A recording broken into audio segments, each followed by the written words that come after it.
it would be patently obvious how they were distorting their religion. I mean, in fact, their behavior would be unintelligible.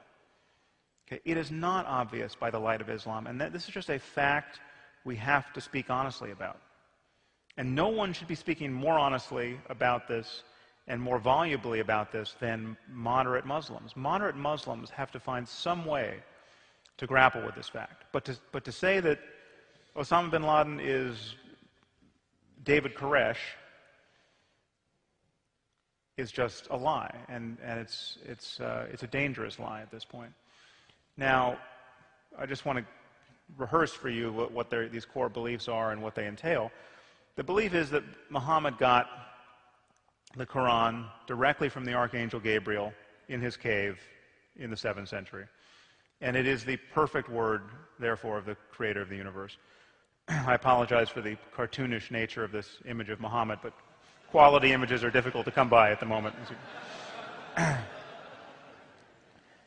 Now, the consequence is we have this single book, which is imagined to be the best book on any subject ever written, never to be superseded by any human effort at any point in the future. Now, this is a problem because this is a profoundly mediocre book. Okay? It is dangerous to say this. It is suicidal to say this as a Muslim. It is true. And we have to grapple with this fact. And the idea that this is the best book ever written on any subject can only be maintained in a kind of fantastical intellectual isolation.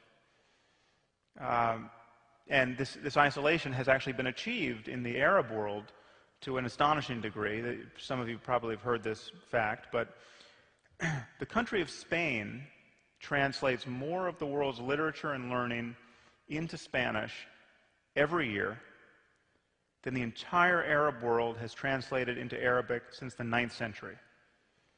Okay, that's scary. It's scary given that the contents of this book really offers precious little rationale for living in a sane and pluralistic global civilization.